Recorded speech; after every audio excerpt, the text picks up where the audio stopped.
So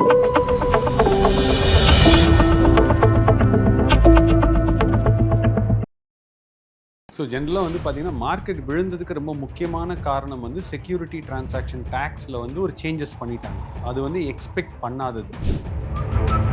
so NRIs பொறுத்தளவுக்கு ஈக்விட்டிஸில் participate பண்ணுறதுக்கு இப்போ நிறைய விதமான ஒரு ஆப்பர்ச்சுனிட்டிஸை இப்போ வந்து கிரியேட் பண்ணியிருக்காங்க. ப்ளஸ் $500 போதும் அப்படின்னு இப்போ புதுசாக கொண்டு வந்திருக்காங்க. இப்போ எஃப்ஐஐஸ் வந்து ஆல்ரெடி மார்க்கெட் விட்டு வெளியே போயிட்டுருக்காங்க. ஸோ இந்த பட்ஜெட்டில் வந்து எஃப்ஐஐஸை கொண்டு வரதுக்கு ஏதாவது முயற்சி எடுக்கப்படுமான்னு பார்த்தா ஒன்றுமே இல்லை. ஆனால் என்ஆர்ஐ வந்து உள்ளே கொண்டு வரதுக்கு நிறைய முயற்சிகள் வந்து போயிட்டுருக்கு. எதனால சார் இந்த சேஞ்ச்? இந்த அரசாங்கம் வந்து 11 லட்சம் கோடி வந்து கடன் வாங்க போறேன்னு சொல்லியிருக்காங்க இந்த பட்ஜெட்ல. அதே மாதிரி 12 லட்சம் கோடி வந்து நான் வந்து இன்ஃப்ராஸ்ட்ரக்சர்ல இன்வெஸ்ட் பண்ண போறேன். அது டிஃபென்ஸா இருக்கலாம், ரயில்வேஸா இருக்கலாம், போர்ட்டா இருக்கலாம், ஏர்போர்ட்டா இருக்கலாம், சீ போர்ட்டா இருக்கலாம், எதுல வேணா இருக்கலாம். அது வந்து 12 லட்சம் கோடி நான் வந்து இன்வெஸ்ட் பண்ண போறேங்கிறாங்க. ஸோ இந்த அரசாங்கம் என்ன பண்ணியிருக்கலாம், இந்த பட்ஜெட்ல என்ன பண்ணியிருக்கலாம்னா, சீனியர் சிட்டிசனுக்கு ஒரு பேனுக்கு 50 lakhs வரைக்கும் நாங்கள் வாங்கிக்கிறோம். ஏன்னா முன்னாடி வந்து எல்ஐசியில் பிரதான் மந்திரி வியாய் வந்தன யோஜனான்னு ஒன்று இருந்தது. அதில் வந்து ஒரு 15 லட்சம் அந்த மாதிரிலாம் போடலான்னு இருந்தது. இப்போ அந்த ஸ்கீமும் வந்து ஸ்டாப் பண்ணிட்டாங்க. கோல்டு பொறுத்தளவுக்கு 3% தான் ஜிஎஸ்டி வந்து சார்ஜ் பண்ணுறாங்க, 3%. இன்னும் வந்து கோல்டனுடைய ரேட் வந்து ஜாஸ்தி ஆயிடுச்சு. ஸோ இது அவங்கள பொறுத்தளவுக்கு வந்து ஒரு நான் ப்ரொடக்டிவ் அசெட்னு சொல்லலாம். அரசாங்கத்தில் பார்க்கும்போது நிறைய பேர் சொல்கிறது இந்த பட்ஜெட் முடிஞ்ச அப்புறமே வந்து பட்ஜெட்க்கு பெரிய எதிர்பார்ப்பு இருந்தது. பட்ஜெட் முடிஞ்ச அப்புறம் மார்க்கெட் வந்து சைட் வேஸில் தான் இருக்கும் இன்னும் ஒரு 1 year அப்படின்றாங்க. இது உண்மையா சார்? கண்டிப்பாக மார்க்கெட் வந்து சைட் வேஸ் இருக்கிறதுக்கு வந்து ரொம்ப காரணம், இம்பார்ட்டண்ட்டான காரணம் வந்து பார்த்தீங்கன்னா ஏர்னிங்ஸ் வரணும். ஏர்னிங்ஸ் வரலன்னா ஒன்றுமே நடக்காது. அதன் பிஸ்னஸ் நேயர்களுக்கு வணக்கம். இன்னைக்கு நம்ம கூட ஃபினான்ஷியல் எக்ஸ்பர்ட் ஏவி செந்தில் அவர்கள் தான் ஜாயின் பண்ணியிருக்காங்க. வாங்க பேசலாம். வணக்கம் சார். வணக்கம் மேடம். சார், 2026 யூனியன் பட்ஜெட் ஒரு பெரிய எதிர்பார்ப்பு இல்லாமல் தான் வந்துச்சு. முன்னாடியே வந்து டாக்ஸேஷனுக்கு நிறைய எதிர்பார்ப்புகள் இருந்தது. ஆனால் ஜாயின்ட் டாக்ஸேஷன், கோல்டுக்கு இம்போர்ட் டியூட்டிஸ் குறைக்கிறது, இது எதுவுமே இந்த பட்ஜெட்டில் வந்து அறிவிக்கப்படலை. ஓவரால் மார்க்கெட்டுமே இன்னைக்கு வந்து ரொம்ப டவுனாக தான் போச்சு. சென்செக்ஸுமே 2000 பாயிண்ட்ஸ் கீழே வந்து விழ ஆரம்பிச்சது. ஸோ இதுக்கப்புறம் மார்க்கெட் எப்படி சார் பெர்ஃபார்ம் பண்ண போகுது? ஸோ ஜென்ரலாக வந்து பார்த்தீங்கன்னா மார்க்கெட் விழுந்ததுக்கு ரொம்ப முக்கியமான காரணம் வந்து செக்யூரிட்டி டிரான்சாக்ஷன் டேக்ஸில் வந்து ஒரு சேஞ்சஸ் பண்ணிட்டாங்க. அது வந்து எக்ஸ்பெக்ட் பண்ணாதது. ஸோ அது எக்ஸ்பெக்ட் பண்ணாததுனால அது ஃபியூச்சர்ஸ் அண்ட் ஆப்ஷன்ஸாக இருக்கட்டும் அந்த மாதிரி இருக்கிறதுனால பண்ணதுனால டெலிவரி ட்ரேடு கொஞ்சம் இன்க்ரீஸ் பண்ணாங்க, இது இன்க்ரீஸ் பண்ணாங்க. அதுக்கு முன்னாடி வரைக்கும் மார்க்கெட் நல்லா தான் இருந்தது. இது சொன்னதுக்கு அப்புறம் தான் டக்குன்னு கீழே இறங்கிச்சு. இதனுடைய இம்பாக்ட் நாளைக்கும் இருக்கும், நாளைக்கும் இருக்கும். ஏன்னா எஃபிஐன்னு சொல்லுவோம், ஃபாரின் போர்ட்ஃபோலியோ இன்வெஸ்டர்ஸ்னு சொல்லுவோம், எஃப்ஐஐஸ்ன்னு சொல்லுவோம், ஃபாரின் இன்ஸ்டிடியூஷனல் இன்வெஸ்டர்ஸ். இவங்க 2 பேரும் நாளைக்கு தான் வந்து டிசைட் பண்ணி விற்கணுமா அப்படின்னு பார்த்து விற்றாங்கன்னா இன்னும் கொஞ்சம் மார்க்கெட் வந்து ஃபால் ஆகும். எனக்கு தெரிஞ்சு இது வந்து ஒரு ஃபண்டமெண்டலாக வந்து ஒரு பெரிய சேஞ்சஸ்ன்னு சொல்ல மாட்டேன். ஸோ அதனால ரொம்ப பெரிய கரெக்ஷன் வரதுக்கான வாய்ப்பு கிடையாது. ஓகே, எஸ்டிடி சார்ஜஸ் இன்க்ரீஸ் பண்ணது பாசிட்டிவா நெகட்டிவா சார்? ஸோ எஸ்டிடி பண்ணதுனால அரசாங்கத்துக்கு வந்து கொஞ்சம் பணம் வரும். டெஃபினட்டாக செக்யூரிட்டி டிரான்சாக்ஷன் டேக்ஸ்னால கவர்மெண்ட்டுக்கு பணம் வரும். இந்த அரசாங்கம் வந்து இந்த பர்டிகுலர் பட்ஜெட்டில் மேஜர் டேக்ஸ் ரிஃபார்ம்ஸ் எதுவுமே கொண்டு வரல. ஏன்னா லாஸ்ட் இயர் தான் வந்து உங்களுக்கு வந்து 12 lakhs வந்து தனிநபர் வருமானத்துக்கு ஒரு 12 lakhs கொடுத்துருக்காங்க. 75,000 ஸ்டாண்டர்ட் டிடக்ஷன். நீங்கள் ஒரு பென்ஷன் வாங்கிட்டு இருந்தாலும், கவர்மெண்ட்லேருந்து பென்ஷன் வாங்கினாலுமே 12,75,000 இருந்தால் நீங்கள் அது சேலரி ஹெட்டில் போட்டிங்கன்னா 75,000 வரை காமிக்கலாம். ப்ளஸ் நீங்கள் வந்து 1,25,000 கேபிட்டல் கெயின்ஸ்னு சொல்லுவோம், லாங் டேர்ம் கேபிட்டல் கெயின்ஸ், அது வந்து டேக்ஸ் ஃப்ரீயாக இருந்தது. ஸோ கிட்டத்தட்ட 14 லட்சம் ரூபாய் ஒரு ஃபேமிலி மெம்பருக்கு இருந்தபோது இது வந்து எந்த விதமான சேஞ்சும் பண்ணல. நீங்க சொன்னீங்க அந்த ஜாயிண்ட் ஃபைலிங் அப்படிங்கறத ஒரு எதிர்பார்ப்பு சொன்னீங்க. இப்போதான் வந்து டாக்ஸ் ஃபைலிங் ரெஃபார்மேஷனே இப்போதான் நடந்து, டாக்ஸ் கோடு போன வருஷம் தான் இன்ட்ரடியூஸ் பண்ணி புது செக்ஷன்ஸ் எல்லாம் கொண்டு வர போறாங்க. ஏற்கனவே ஓல்டு ரெஜிம் நியூ ரெஜிம்னு சொல்லி அந்த ஃபார்ம்ஸ் ரிலீஸ் பண்றதுக்கே ரொம்ப கஷ்டப்பட்டாங்க. அரசாங்கம் வந்து எதுவுமே ஆன் டைம்ல பண்ணாம எல்லாமே 3 weeks 4 weeks தள்ளி தான் இப்போ போன தடவை ஃபைல் பண்ணதே லேட்டாக தான் எல்லாருமே ஃபைல் பண்ணோம். அப்படி இருக்கும்போது அடுத்த நீங்க கேட்ட மாதிரி ஒரு ஜாயிண்ட் டாக்ஸேஷன் மாதிரி யூஎஸ்லாம் அப்படிதான் இருக்கு. யூஎஸ்லாம் கனடாலலாம் பார்த்தீங்கன்னா ஹஸ்பண்ட் ஒய்ஃப் 2 குழந்தைங்க இருந்ததுன்னா சேர்ந்து ஒரு ஃபேமிலி டேக்ஸ் பண்ணி எத்தனை டிபெண்டன்ஸ் இருக்காங்களோ நீங்கள் அந்த அளவுக்கு நீங்கள் வந்து எக்ஸம்ஷன் கேட்கலான்ட்டு. ஸோ இவங்க அரசாங்கம் வந்து இதை வந்து அடிக்கடி பண்ணிக்கிட்டே இருந்தாங்கன்னா இதுக்கு எண்டே இருக்காது. ஃபர்ஸ்ட் ஆஃப் ஆல் இந்த டாக்ஸேஷன் பொறுத்த அளவுக்கு இவங்க மேஜராக எந்த விதமான சேஞ்சஸும் பண்ணல. இப்போ லாங் டேர்ம் கேபிட்டல் கெயின் அப்படின்னா அது 12.5% தான் இருக்கு. Short term capital gain for ஈக்விட்டின்னு பார்த்தா அது 20% தான் இருக்குது. ஸோ இதெல்லாம் வந்து அவங்க எதுவுமே மேஜராக பண்ணல. ஆனால் அவங்க கை வச்சது வந்து செக்யூரிட்டி டிரான்சாக்ஷன் டேக்ஸில் கொஞ்சம் போல் இன்க்ரீஸ் பண்ணாங்க. அது வந்து மார்க்கெட் அக்செப்ட் பண்ணிக்க முடியல. அதனால வந்து ஒரு மேஜரான ஒரு கரெக்ஷன் இன்னைக்கு வந்தது. ஓகே, நிறைய பேர் சொல்கிற விஷயம் இந்த பட்ஜெட் வந்து என்ஆர்ஐஸ்க்கு ஒரு பாசிட்டிவ் சிக்னல் வந்து கொடுத்துருக்கு. ஸோ என்ஆர்ஐஸ்க்கு எந்த மாதிரி டைரக்ட் டாக்ஸ் சேஞ்சஸ்லாம் வந்து கொண்டு வந்திருக்காங்க? ஸோ ஃபஸ்ட்டு என்ஆர்ஐ வந்து ரொம்ப ஹாப்பியாக இருக்க வேண்டியது வந்து என்னென்னா, இப்போ வந்து முன்னாடிலாம் வந்து பார்த்தீங்கன்னா ஒரு என்ஆர்ஐயாக இருக்கேன், நான் வந்து எனக்கு இங்கே ஒரு லேண்ட் இருக்கு, இங்கே ம். ஒரு அப்பார்ட்மெண்ட் இருக்கு, நான் அது விற்கணும் அப்படின்னு சொல்லி சொன்னீங்கன்னாக்க ஜென்ரலாக வந்து அந்த விற்கும் போது 20% ஆஃப் த சேல் வேல்யூன்னு சொல்லுவோம். இப்போ ம். ₹1,00,00,000 ஒரு ஃப்ளாட்டு சென்னையில் நீங்கள் விற்கிறீங்கன்னா 20 லட்சம் ரூபாயை டிடிஎஸ் பிடிச்சி கட்டிடுவாங்க. ம். அரசாங்கத்துக்கு பையர் கட்டணும் அப்படிங்கிறது இருந்தது. இதுக்கு வந்து லோயர் ஸ்டாண்டர்ட் இந்த லோயர் ரேட்டில் கட்டணும் அப்படின்னா நீங்கள் போயிட்டு இன்கம் டேக்ஸ் ஆஃபீஸில் அந்த ஆஃபீஸர்கிட்ட போய் ஒரு பேப்பரை கொடுத்து எல்லாம் வாங்கி நீங்கள் எல்லாம் பண்ணாதான் லோவர் ரேட் ஆஃப் டேக்ஸ் உங்களால் வரும்.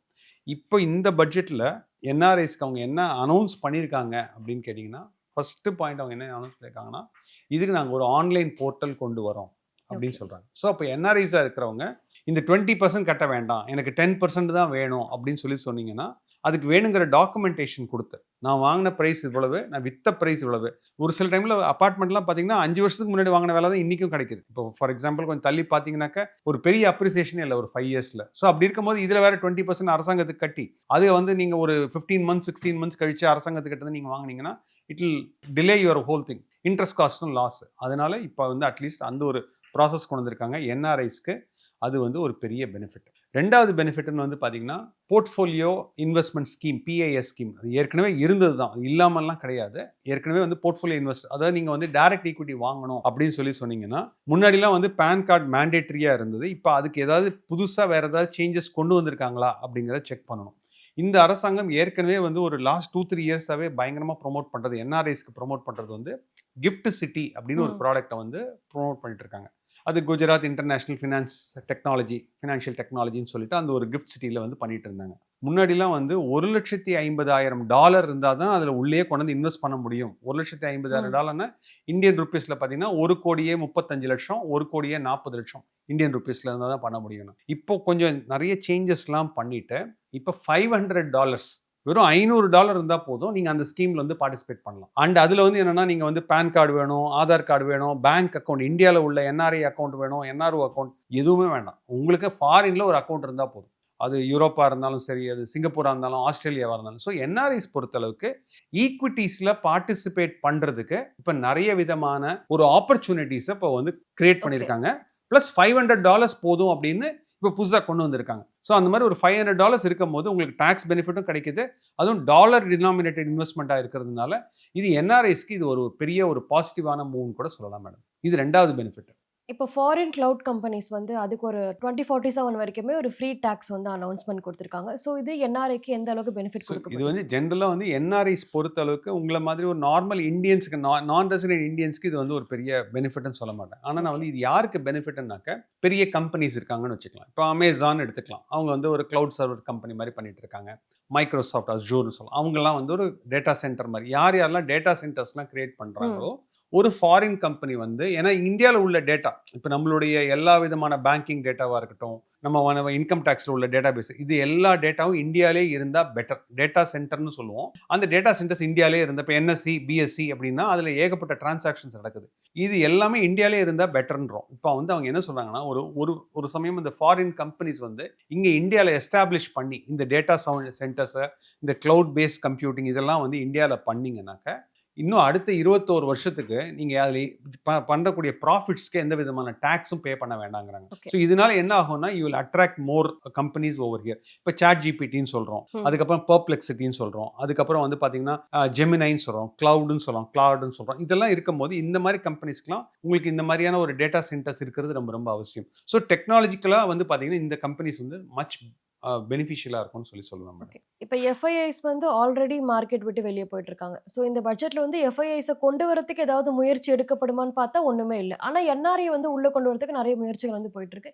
எதனால சார் இந்த ஸோ சேஞ்சஸ்? எஃப்ஐஎஸ் பொறுத்த அளவுக்கு என்னன்னா, அவங்களுக்கு வந்து அவங்க வந்து முன்னாடியே வாங்கியிருப்பாங்க. இப்போ எஃப்ஐஎஸ் ஏன் வெளியில போறாங்க அப்படிங்கிறத நீங்க முதல்ல யோசிச்சு பார்க்கணும். ஏன்னா அவங்க வந்து எந்த டைம்ல என்டர் பண்ணாங்கன்னு, இப்போ வந்து அவங்க வந்து கோவிடுக்கு அப்புறம் என்டர் பண்ணியிருந்தாங்கன்னு வச்சுக்கோங்க. ஃபார் எக்ஸாம்பிள் 2021 இந்தியா மார்க்கெட்ல என்டர் ஆயிட்டாங்க. இன்னைக்கு அவங்களுடைய போர்ட்ஃபோலியோ எல்லாம் பார்த்தீங்கன்னா 25% சிஏஜிஆர் ரிட்டர்ன்ஸ் இருக்கு. அந்த அளவுக்கு கம்பவுண்டிங் ஆனுவல் growth ரேட் வந்து பார்த்தீங்கன்னா 24-25% இருக்கு. ஸோ அவங்க என்ன சொல்றாங்கன்னா, எனக்கு வேணுங்கிற ப்ராஃபிட்டா நான் ஏற்கனவே பார்த்துட்டேன். எனக்கு வந்து இப்போ யூஎஸ் கம்பெனிஸ்லாம் வந்து இட்ஸ் டூயிங் மச் பெட்டர். எனக்கு வந்து இப்போ அங்கே இன்ட்ரெஸ்ட் ரேட் வர இப்போ இந்த டைமில் இன்னும் இன்ட்ரெஸ்ட் ரேட் குறையல. அவங்களும் வந்து அங்கே இருக்க ஃபெடரல் ரிசர்வ் சேர்மன் சொல்லுவாங்க, ஃபெட் சேர்மாங்க, அதையும் வந்து இப்போ மூவ் பண்ணியிருக்காங்க. அதனால தான் கோல்டு ம். ப்ரைஸ், சில்வர் ப்ரைஸ்லாம் பயங்கரமாக கரெக்ட் ஆயிருக்கு. ஸோ அவர் வந்து இனிமே தான் ஒரு 6 மாதம் கழிச்சு தான் அவர் வந்து இது பண்ண போறாரு. ஒரு சமயம் இந்தியாவில் வந்து FIIs ஃபாரின் இன்ஸ்டிடியூஷனல் இன்வெஸ்டர்ஸ் வந்து வித்தாங்க அப்படின்னாக்கா அவங்க என்ன பண்ணுவாங்கன்னா, இதை எடுத்துட்டு போய் அங்கே வந்து ஒரு ஹையர் பாண்ட் ஈல்டில், அதாவது ஒரு 4%, 3.75%ல போட்டால் நல்லது அப்படிங்கிறதுனால இங்கேருந்து எடுத்துகிட்டு போய் சேஃபர் மார்க்கெட்டுக்கு எடுத்துகிட்டு போகலாம் அப்படிங்கிறதுக்காக பண்ணுறாங்க.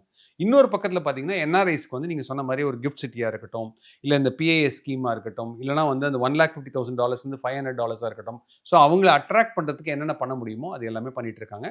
இந்த பட்ஜெட்டில் இன்னும் ஒரு சின்ன விஷயம் பண்ணியிருக்கலாம், ஆனால் பண்ண விட்டுட்டாங்க. அது என்னன்னு கேட்டிங்கன்னா, NROன்னு ஒரு அக்கௌண்ட் இருக்கு, நான் ரெசிடென்ட் ஆர்டினரி அக்கௌண்ட்னு ஒன்று இருக்கு. ஒரு சாதாரண ஒரு NRI வந்து ஒரு 5 லட்சம் 6 லட்சம் வந்து SBI அக்கௌண்ட்ல போட்டு வச்சிருந்தார். 5 லட்சம் 6 லட்சம் தான் SBI அக்கௌண்ட்ல ஒரு எமர்ஜென்சிக்காக நான் வந்தா யூஸ் பண்ணலாம்னு பார்த்தீங்கன்னா, அந்த அக்கௌண்ட்ல அவருக்கு மினிமம் 10,000லேருந்து 15,000 வரும். ஏன்னா 2லேருந்து 3% தான் வட்டியே கொடுக்குறாங்க SBI அக்கௌண்ட்ல. அந்த SBI அக்கௌண்ட்டுக்கு வரக்கூடிய 15,000க்கு 30% TDS பிடிக்கிறாங்க. ஸோ இது இன்னும் ஃபினான்ஸ் ஆக்டா மாறல. இப்போ நம்ம பண்ற இன்டர்வியூ வந்து ஒரு கரெக்டான சேனல்ல போய் அது கரெக்டான ஒரு மினிஸ்ட்ரிக்கு போய் ஒரு அப்டேட் கிடைச்சதுன்னா அந்த அந்த TDS இதை வந்து என்ன பண்ணலாம் அப்படின்னு கேட்டிங்கன்னாக்கா 30%க்கு பதிலா 5% இல்லைனா 10% குறைச்சாங்கன்னா இந்த NRI இன்வெஸ்ட் பண்ற அமௌண்ட், இந்த NRO அக்கௌண்ட்ல இருக்கிற சேவிங்ஸ்லாம் கூட இன்க்ரீஸ் ஆகும். ஸோ இந்த மாதிரி ஒரு சின்ன சின்ன ஸ்மால் சேஞ்சஸ், ஃபர்தர் சேஞ்சஸ் வந்து அவங்க கொண்டு வரலாம் மேடம். ஓகே. இப்போ ஒரு காமன் பீப்பிள்க்கு இந்த பட்ஜெட்ல எந்த விதமான என்ன மாதிரி பாசிட்டிவ் சிக்னல்ஸ் எல்லாம் இருக்கு சார்? ஸோ காமன் பீப்புளாக இருந்தது உங்களை மாதிரி என்ன மாதிரி உள்ளவங்களுக்குலாம் வந்து என்ன இருக்குன்னா, லாஸ்ட் இயர் நமக்கு கொடுக்க வேண்டிய பெனிஃபிட்ஸ் நிறைய கொடுத்துருக்காங்க. For example GST. இப்போ GST வந்து ரெடியூஸ் பண்ணியிருக்காங்க. இப்போ நீங்கள் ஒரு 2 வீலர் வாங்கணும் அப்படின்னு நினச்சிங்கன்னா கூட, முன்னாடி வந்து 2 வீலர் வந்து 1 லட்சத்துக்கு குறையாமல் இருந்தது. ஒரு ஸ்கூட்டி வாங்கணும்னா கூட ஒரு 1 லட்சத்துக்கு. இன்னைக்கு அதனுடைய அதே சேம் ஸ்கூட்டி வந்து உங்களுக்கு வேணும் அப்படின்னா 80,000 82,000க்கு உங்களுக்கு ஒரு ஸ்கூட்டி கிடைக்குது. ஒரு கார் வாங்கணும் அப்படின்னு நினச்சிங்கன்னா கூட கார் வந்து 28%லேருந்து 18%க்கு ரேஷனலைஸ் பண்ணி கொடுத்துருக்காங்க. இப்போ வந்து ஷூஸ் வாங்கணும் அப்படின்னா கூட ஷூஸ்னுடைய என்டையர் GST ரேட்டை போன வருஷமே வந்து பெனிஃபிட்டாக கொடுத்துட்டாங்க. அதுக்கப்புறம் 12 lakhs வேற நமக்கு கொடுத்துருக்காங்க. ஸோ அதனால காமன் பர்சனை பொறுத்தளவுக்கு இந்த தடவை வந்து அவங்க மேஜராக வந்து எந்த விதமான ஒரு டிரான்ஸ்ஃபர்மேஷனும் பண்ணல, அதே மாதிரி டேக்ஸும் இன்க்ரீஸ் பண்ணல. இன்னொன்று வந்து என்ன பண்ணியிருக்கலாம் அப்படின்னு கேட்டிருந்தீங்கன்னா, இப்போ இந்த ரிட்டையர்டு பீப்புளெலாம் இருக்காங்க. ரிட்டையர்டு பீப்புளுக்கு அவங்க என்ன பண்ணியிருக்கலாம் அப்படின்னு கேட்டிங்கனாக்கா, பெர் பேனுக்கு வந்து சீனியர் என்ன வந்தாலும் இந்த அரசாங்கம் வந்து 11 லட்சம் கோடி வந்து கடன் வாங்க போறேன்னு சொல்லியிருக்காங்க இந்த பட்ஜெட்ல. அதே மாதிரி 12 லட்சம் கோடி வந்து நான் வந்து இன்ஃப்ராஸ்ட்ரக்சர்ல இன்வெஸ்ட் பண்ண போறேன். அது டிஃபென்ஸா இருக்கலாம், ரயில்வேஸா இருக்கலாம், போர்ட்டா இருக்கலாம், ஏர்போர்ட்டா இருக்கலாம், சீ போர்ட்டா இருக்கலாம், எதுல வேணா இருக்கலாம். அது வந்து 12 லட்சம் கோடி நான் வந்து இன்வெஸ்ட் பண்ண போறேங்கிறாங்க. ஸோ ஒரு பக்கம் அரசாங்கம் வந்து இன்வெஸ்ட் பண்ண போது, ஒரு பக்கம் அரசாங்கத்துக்கு 11 லட்சம் கடன் வாங்கணும்.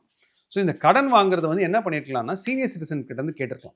இப்போ நம்ம சீனியர் சிட்டிசன்ஸ்லாம் எப்படின்னா, ரிட்டையர் ஆனதுக்கப்புறம் போஸ்ட் ஆஃபீஸில் போய் அவங்க சீனியர் சிட்டிசன் சேவிங் ஸ்கீம்னு போடுவாங்க. அப்புறம் அந்த SBIயில் போய் ஸ்டேட் பேங்க் ஆஃப் இந்தியாவில், ICICIயில் கூட, HDFCயில் கூட SCSSன்னு ஒரு பேங்க் அக்கௌண்ட்டில் போட்டால் அவங்களுக்கு 8.2% வந்து வட்டி கிடைக்குது. ஸோ இந்த அரசாங்கம் என்ன பண்ணியிருக்கலாம், இந்த பட்ஜெட்டில் என்ன பண்ணியிருக்கலாம்னா, சீனியர் சிட்டிசனுக்கு ஒரு பேனுக்கு 50 lakhs வரைக்கும் நாங்கள் வாங்கிக்கிறோம். ஏன்னா முன்னாடி வந்து LICயில் பிரதான் மந்திரி வியாய் வந்தன யோஜனான்னு ஒன்று இருந்தது. அதில் வந்து ஒரு 15 லட்சம் அந்த மாதிரிலாம் போடலான்னு இருந்தது. இப்போ அந்த ஸ்கீமும் வந்து ஸ்டாப் பண்ணிட்டாங்க. ஸோ அதனால வந்து இது வந்து இப்போ வந்து அது பண்ணியிருந்தாங்கன்னா அரசாங்கத்துக்கும் ஒரு பக்கம் பணம் வந்திருக்கும். அதே மாதிரி சீனியர் சிட்டிசன்ஸ்க்கும் வந்து கொஞ்சம் பெனிஃபிட் ஆயிருப்பாங்க. நிறைய பேர் வந்து கேபிட்டல் கெயின் டாக்ஸ் இன்னுமே குறையும் அப்படின்னு எதிர்பார்த்திருந்தாங்க. ஆனா இந்த பட்ஜெட்ல வந்து அப்படி எதுவுமே வந்து அறிவிக்கப்பட எப்படி சார் பார்க்குறீங்க? ஆக்சுவலா 2 விதமா இருக்கு. கேபிட்டல் கெயின்ஸ் இருக்கிறதுலயே இருக்கிற எல்லா டாக்ஸ்லயுமே ரொம்ப கம்மியான டாக்ஸ் வந்து கேபிட்டல் கெயின்ஸ் டாக்ஸ் தான். இப்போ நீங்க ஒருத்தர் சேலரி வாங்குறாங்க அப்படின்னு சொன்னீங்கன்னா 20 லட்சத்துக்கு மேல 25 லட்சத்துக்கு மேல டாக்ஸ் போயிடுதுன்னா ஆட்டோமேட்டிக்கா 25% 30% டாக்ஸ் பே பண்ணி தான் ஆகணும். ஒரு ஹவுஸ் ப்ராப்பர்ட்டி இருக்கு, ரெண்டல் ப்ராப்பர்ட்டி இருக்குன்னா முதல் 30%க்கு மட்டும் தான் ஸ்டாண்டர்ட் டிடக்ஷன் கொடுப்பாங்க. கொடுத்துட்டு அது என்ன நீங்க டாக்ஸ் இருக்கீங்களோ அதுல தான் நீங்க டாக்ஸ் கட்டுவீங்க. பிசினஸ் பொறுத்த அளவுக்கு நான் ஒரு சோல் ப்ரொப்ரேட்டராக இருக்கேன், இல்லைனா ஒரு பார்ட்னர்ஷிப் வச்சிருக்கேன், ஒரு பார்ட்னர்ஷிப் வந்து பண்ணுறேன்னா என்னோட எக்ஸ்பென்சஸ்லாம் போக வரக்கூடிய லாபத்தில் மார்ஜினல் ரேட் ஆஃப் டேக்ஸ்னு சொல்லுவோம், அது 30%க்கு மேலே கட்டணும். இப்போ நீங்களும் நானும் டிவிடெண்ட் வாங்குறோம்னா டிவிடெண்டுக்கு நம்ம வந்து 30% டேக்ஸ் கட்டணும். ஸோ இந்த மாதிரி இருந்தது. ஆனால் இருக்கிறதுலே கம்மியான டேக்ஸ் வந்து இப்போ ஒரு மியூச்சுவல் ஃபண்டில் இன்வெஸ்ட் பண்ணுறீங்க, இல்லைனா ஒரு டைரக்ட் ஈக்விட்டியில் இன்வெஸ்ட் பண்ணுறீங்கன்னாக்க 1 year இருந்தீங்கனாலே உங்களுக்கு 12.5% தான். ஸோ இந்த அரசாங்கம் வந்து என்ன நினைச்சாங்கன்னா, நான் என்ன நினைச்சிட்டு இருந்தேன்னா, போன டிசம்பர் 15ஆம் தேதி அன்னைக்கு வந்த அரசாங்கத்தினுடைய கலெக்ஷன்ஸ், அதாவது டைரக்ட் டேக்ஸ் கலெக்ஷன்ஸ் பார்த்தீங்கன்னா GST வழியாகவும் கொஞ்சம் கம்மியாக இருக்குது. ஏன்னா இந்த ரேட் கன்சாலிடேஷனால கொஞ்சம் கம்மியாக இருக்குது. அதே மாதிரி இந்த டைரக்ட் டேக்ஸஸும் வந்து கம்மியாக இருக்குது. ஏன்னா 12 லட்சம் வரைக்கும் நீங்கள் கட்ட வேணாம்னு சொல்லிட்டாங்க இப்போ. ஸோ அதனால் அதுவும் வந்து அந்த அளவுக்கு growth கிடையாது, வெறும் 10% 12% growthல தான் இருக்குது. ஸோ நிறைய பேர் என்ன எதிர்பார்த்துட்டு இருந்தாங்கன்னா, இந்த 12.5 வந்து 15% போயிடும். இன்னைக்கு ஒரு சமயம் அதை இன்க்ரீஸ் பண்ணியிருந்தாங்கன்னு வச்சுக்கோங்க, இந்த லாங் டேர்ம் கேபிட்டல் கெயினை 12.5லேருந்து 15% இன்க்ரீஸ் பண்ணியிருந்தாங்கன்னா மார்க்கெட் இன்னும் கீழே விழுந்திருக்கும். ஸோ அதனால நீங்கள் வந்து இன்னும் வந்து எக்ஸ்பெக்ட் பண்ணுறது, ஏன்னா இன்னைக்கு வந்து நிறைய பட்ஜெட் இதில் வேற வந்து ஃபிசிக்கல் டெபிசிட்டை வேற குறைக்கணும்னு சொல்கிறாங்க. ம். அதாவது என்ன சொல்கிறாங்கன்னாக்கா 5 வருஷத்துக்கு முன்னாடியே நான் சொல்லிட்டேன். அதாவது தமிழில் ஒரு பாட்டு ஒன்று இருக்கு, வரவு எட்டனா செலவு பத்தனான்னு ஒரு பட்டு அந்த காலத்தில். அந்த மாதிரி அரசாங்கம் வந்து முன்னாடி அந்த மாதிரி தான் பண்ணிட்டு இருந்தாங்க. ப்ளஸ் இந்த அரசாங்கம் வந்து ஒரு 10 வருஷத்துக்கு முன்னாடி பார்த்தீங்கன்னாக்கா, முன்னாடிலாம் வந்து கேபிட்டல் பட்ஜெட் அப்படின்னா 2,00,000 கோடி தான் ஒரு வருஷத்துக்கே ஸ்பெண்ட் பண்ணிட்டு இருந்தாங்க. அதாவது இன்ஃப்ராஸ்ட்ரக்சர் ப்ராஜெக்ட்ஸ். இப்போ வந்து இங்கே சென்னையிலேருந்து பெங்களூருக்கு போகணும், ஹைவேல போகணும் அப்படின்னா ம். நிறைய கம்மியாக தான் செலவழிச்சிட்டு இருந்தாங்க. இந்த வருஷத்தில் பார்த்தீங்கன்னா 12,00,000 கோடி. ப்ளஸ் இது வேற இல்லாமல் இப்போ வந்துட்டு ஹை ஸ்பீட் ட்ரெயின்ஸ்னு சொல்கிறாங்க. அது வந்து சென்னை டு பெங்களூர், சென்னை டு ஹைதராபாத் அந்த மாதிரி ஹை ஸ்பீட் காரிடார்ஸ்லாம் வேறு டெவலப் பண்ணுறாங்க. ஸோ அதனால வந்து அரசாங்கம் வந்து எனக்கு தெரிஞ்சு நல்லா தான் பண்ணியிருக்காங்க. இதுக்கு மேலே நம்ம வந்து டாக்ஸ் வந்து எதிர்பார்க்க முடியாது இந்த டைமில். பட்ஜெட்க்கு முன்னாடி வரைக்கும் டிஃபென்ஸ் செக்டார், எஃப்எம்சிஜி, இன்ஃப்ரா இதெல்லாமே அதிக அலோகேஷன் குடுப்பாங்க அப்படின்னு எதிர்பார்த்தோம். ஆனா டிஃபென்ஸ்க்கு பெரிய அளவுக்கு அலோகேஷன் எதுவுமே குடுக்கல. ஃபார்மாக்குமே 40,000 crore கிட்ட வந்து அலோகேஷன் குடுத்திருக்காங்க. இனிமே ஃபார்மா செக்டார் பூம் ஆகுமா சார்? ஸோ பயோடெக்னாலஜி, பயோஃபார்மா அப்படின்னு சொல்றாங்க. அதே மாதிரி எஸ்எம்இக்கு வந்து ஒரு 10,000 கோடி எடுத்து ஆ. வச்சிருக்கோம்னு சொல்லிட்டு இருக்காங்க. எம்எஸ்எம்இக்கு குரோத் செக்டர்னு ம். சொல்லி 10,000 கோடி எடுத்து வச்சிருக்காங்க. ஸோ அதனால கண்டிப்பாக இந்த அதே மாதிரி வந்து இப்போ டூரிசம் பார்த்தீங்கன்னா ஒரு 10,000 ம். பேருக்கு வந்து அவங்கள வந்து டூர் கைடு மாதிரி பண்ணி அது மாதிரி பண்ணணும்னு சொல்றாங்க. அதுக்கப்புறம் டெம்பிள் சிட்டிஸ்ன்னு சொல்றாங்க. இப்போ மதுரை பார்த்தீங்கன்னா மதுரை வந்து ஒரு டெம்பிள் சிட்டிம்பாங்க. ம். திருச்சின்னு எடுத்தீங்கன்னா Trichy is a temple city அப்படின்னு சொல்லுவாங்க. ஸோ இந்த மாதிரி ஒரு டெம்பிள் சிட்டிஸ்க்கு வந்து ஒரு ஃபோக்கஸ் கொடுக்கணும், ஒரு டூரிசம் கொண்டு வரணும் அப்படிங்கிற ஒரு நோக்கம் இருக்கு. ஸோ அதனால என்ன பொறுத்தளவுக்கு அரசாங்கம் எங்கெங்கெல்லாம் இன்வெஸ்ட் பண்ணணும் அப்படின்னு அந்த ஒரு அலோகேஷன் இருக்கோ அது எல்லாம் பண்ணிட்டு இருக்காங்க. ஆனா அது பாலிசியா வந்திருக்கா, டாக்குமெண்டா வந்திருக்கா, இந்த மந்த் என்ன பண்ணுவோம், அடுத்த மாசம் என்ன பண்ணுவோம் அப்படிங்கிறதெல்லாம் இன்னும் வந்து இதுல வந்து ரோல் அவுட் ஆகல. ஒரு பட்ஜெட்னால ஒரு ஹை லெவல் அலோகேஷன்ஸ் கொடுத்திருக்காங்க. ஸோ அதனால என்ன பொறுத்தளவுக்கு இது அதெல்லாம் வந்து ஒரு கரெக்டான லெவல்ல தான் பண்ணிட்டு இருக்காங்கன்னு சொல்லலாம். ஓகே. முன்னாடி சொன்ன மாரி பட்ஜெட்க்கு வந்து பெரிய எதிர்பார்ப்பு இல்ல. ஆனா ஆல்ரெடி ஜிஎஸ்டி, ரெட் கட் இது எல்லாமே குடுத்துட்டதுனால, மக்களுக்கு வந்து பெரிய அளவுக்கு டாக்ஸ் ரிலீஃபோ கிடைக்குன்ற எதிர்பார்ப்பு. ஆனா கோல்டுக்கு வந்து இம்போர்ட் டியூட்டிஸ் குறைக்கும் அப்படின்னு எதிர்பார்த்துட்டு இருந்தாங்க. ஆனா கோல்டுக்குமே எதுவுமே குறைக்கல. சோ கோல்டு விலை இப்படியே தான் ஏறிக்கிட்டே இருக்குமா ஸோ சார்? கோல்டு வந்து பார்த்தீங்கன்னாக்கா, அது வந்து ரியலா இண்டஸ்ட்ரி, அதாவது உங்களுக்கு கோல்டு பிடிக்கும், தமிழ்நாட்டில ம். இருக்கிறவங்களுக்கு கோல்டு பிடிக்கும், சவுத் இந்தியால இருக்கிறவங்களுக்கு கோல்டு பிடிக்கும். ஸோ அதனால இப்ப நீங்க கோல்டு வாங்கி விக்கிறதுனால என்ன அரசாங்கத்துக்கு என்ன கிடைக்க போகுது? ஒண்ணும் கிடைக்க போறதில்ல. அதனால தான் அவங்க என்ன பண்ணாங்கன்னா, நீங்க தங்கத்தை இம்போர்ட் பண்ணக்கூடாது அப்படின்னு சொல்லிட்டு தான் சோவரின் கோல்டு பாண்ட் ம். அப்படின்னு சொல்லி அரசாங்கம் கொண்டு வந்து என்ன சொன்னாங்கன்னா, நீங்க கோல்டு வாங்குறதுக்கு பதிலா அதே ரேட்ல வாங்குனீங்கன்னா, உங்களுக்கு 2.5% வந்து 2.5% பெர் ஆனம் நாங்க இன்ட்ரெஸ்ட்டா தர்றோம். பிளஸ் நீங்க 8 வருஷம் ஹோல்டு பண்ணீங்கன்னாக்கா உங்களுக்கு கேபிட்டல் கெயின்ஸ்லேருந்து எக்ஸம்ஷன் தரோம் அப்படின்னு சொன்னாங்க. ஆனா அது அரசாங்கம் வந்து அந்த கோல்டு வாங்கி வைக்காம விட்டதுனால இன்னைக்கு அவங்க வந்து கையை சுட்டுக்கிட்டாங்கன்னு சொல்லலாம் அரசாங்கம் வந்து. ஸோ அதனால கோல்டு பொறுத்தளவுக்கு 3% தான் ஜிஎஸ்டி வந்து சார்ஜ் பண்றாங்க, 3%. இன்னும் வந்து கோல்டனுடைய ரேட் வந்து ஜாஸ்தி ஆயிடுச்சு. ஸோ ம். இது அவங்கள பொறுத்தளவுக்கு வந்து ஒரு நான் ப்ரொடக்டிவ் அசெட்னு சொல்லலாம். அரசாங்கத்தில் பார்க்கும்போது இன்னைக்கு எம்ப்ளாய்மெண்ட் கிரியேட் பண்றது தான் இந்த அரசாங்கம் வந்து எதை கான்சென்ட்ரேட் பண்ணணும் அப்படின்னு பார்த்தீங்கன்னா, எம்ப்ளாய்மெண்ட் கிரியேஷன், எம்ப்ளாய்மெண்ட் ஜென்ரேஷனுக்கு தான் ரொம்ப ஃபோக்கஸ் கொடுக்கணுமே தவிர, நீங்களும் நானும் இப்போ எனக்கு கோல்டு பிடிக்கும் அப்படிங்கிறதுக்காக அது வந்து 3%லேருந்து ம். 1% குறைக்கணும் அப்படிங்கிறது வந்து நியாயம். அதே மாதிரி இம்போர்ட் டியூட்டி ஏற்கனவே ஒரு 2 இயர்ஸ்க்கு முன்னாடி அவங்க ரேஷனலைசேஷன் பண்ணிட்டாங்க. So okay. இது ஃபுல்லாக பண்ணிட்டாங்கன்னா இன்னும் டிமாண்ட் தான் ஜாஸ்தி தான் ஆகும்னு சொல்லுவேன். அதனால கோல்டு வந்து என்ன பொறுத்தளவுக்கு தட் இஸ் ஓகே அப்படின்னு தான் சொல்லலாம். அது வந்து அது வந்து ஒரு பெரிய ஏமாற்றம்லாம் சொல்ல மாட்டேன். ஓகே. எஸ்டிடி சார்ஜஸ் இன்கிரீஸ் பண்ணது எஃப்ஐஐஸ்க்கு ஒரு நெகட்டிவ் சிக்னலா சார்? எஸ்டிடி இன்க்ரீஸ் பண்ணது மார்க்கெட்டுக்கே வந்து ஒரு நெகட்டிவ் ம். சிக்னல். அது எஃப்ஐஎஸ்ஸா இருக்கட்டும், டிஐஎஸ்ஸா இருக்கட்டும், ட்ரேடர்ஸா இருக்கட்டும். ஏன் அவங்க இது பண்றாங்க அப்படிங்கிறதையும் நீங்க யோசிச்சு பார்க்கணும். ஃபார் எக்ஸாம்பிள் ஒரு சாதாரண இன்வெஸ்டர் வந்து போயிட்டு அவங்க வந்து ஒரு டே ட்ரேடிங்ல போய் நிறைய மாட்டக்கூடாது. இது எஸ்டிடிங்கிறது ரொம்ப ரொம்ப கம்மியான ஒரு அமௌண்ட். பட் இருந்தாலும் நீங்க வந்து நிறைய ஹெட்ஜிங் எடுக்கிறதுக்கு முன்னாடி, எந்த ஒரு வேலை பண்றதுக்கு முன்னாடி யோசிச்சு பண்ணணும் அப்படிங்கிறதுக்காக தான் இது இன்க்ரீஸ் பண்ணியிருக்காங்க.